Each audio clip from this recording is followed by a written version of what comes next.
साथ जुड़ करके इन सभी जो है सामंतवादी ताकतों का मुकाबला कीजिए। जैसे अंग्रेज को भगाने में आप लोगों ने किया था, वैसे ही देसी अंग्रेज को भगाने के लिए आप सब एकजुट पर हो जाइए साथियों, ये मैं आह्वान करता हूं साथियों। हमारे यहाँ के जो है संस्था के साथी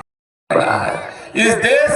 हमेशा मजबूत किया है समाजवाद ने, इस देश के संविधान ने मजबूत किया है, और संविधान के साथ जो कोई भी खिलवाड़ करेगा इसका मतलब गरीब के साथ खिलवाड़ कर रहा है, इसका मतलब गरीब की किस्मत के साथ खिलवाड़ कर रहा है, गरीब के अन्याय के साथ उसकी नियत ठीक नहीं है। इसलिए साथियों हम लोग इस संविधान की रक्षा के लिए सदन में आपके आशीर्वाद से संविधान को बचाने के लिए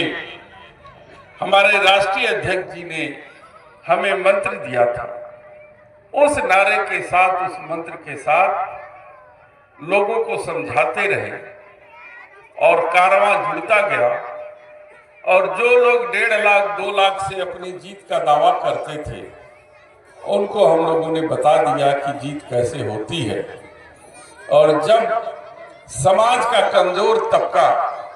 और समाज के लोग को मिलना चाहिए, ये सरकार मुआवजा देने से मुकरती है। इनकी आवाज हमने सबसे पहले वहां पर उठाया और हमने कहा कि यहाँ पर जो है कि आप फायर ब्रिगेड के 4 गाड़ियों का इंतजाम कीजिए, हमारे धानेपुर क्षेत्र में अमड़ा में कीजिए, ताकि ये आधे घंटे के अंदर किसान के खेतों तक जो है हमारा फायर ब्रिगेड पहुंच जाए और जा करके उनके किसानों की खेती की रक्षा कर सके। बहुत सी चीजें हैं, आपको मैं बता दूं, कैबिनेट मंत्री थे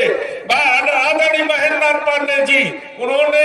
ग्रामीण सड़क योजना की पोर्टल तक नहीं खुलवाया था, जिस पर कि जनप्रतिनिधि अपने गांव की सड़क के बदहाल स्थिति को वहां दे सके, क्योंकि उनको तो जब जय श्री राम कहने से वोट मिल जाता है तो गांव की सड़क काहे के बनवाएंगे, काहे के आपका दुख दर्द हासिल करेंगे, काहे के वो सब करेंगे साथियों। इसलिए मैं कहता हूं इन सबों से बहुत सावधान रहने की जरूरत है। कल मैं माननीय मुख्यमंत्री जी का भाषण सुन रहा था, विधानसभा के अंदर कह रहे थे कि हमने ऐसा कुंभ जो है ऐसा कुंभ लगाया जिसमें अमीर गरीब सब जाकर के स्नान कर रहे हैं। लेकिन मैं माननीय मुख्यमंत्री जी से कहना चाहता हूं, ये भी आपको पता करना चाहिए कि गरीब तो स्नान करके पुण्य की प्राप्ति किए और अपने घर चले आए, लेकिन उसमें तमाम ऐसे अमीर लोग थे जिन्होंने गरीबों के साथ स्नान किया, लेकिन बाद में जाकर के उस टेंट में उन्होंने गंगा से दोबारा साबुन से नहा करके अपने को शुद्ध किया है। ऐसे लोगों की भी जांच कराइए साथियों। ये जवानी कहने से अमीर गरीब एक टाट पे बैठ करके भोजन नहीं करेगा, उसके लिए दिल चाहिए, उसके लिए संविधान चाहिए, उसके लिए हौसला चाहिए। ये पाखंडीपन करने से लोग अमीर गरीब एक टाट पे बैठ के भोजन नहीं करेंगे। इसलिए साथियों ये सामंतवादी बनाम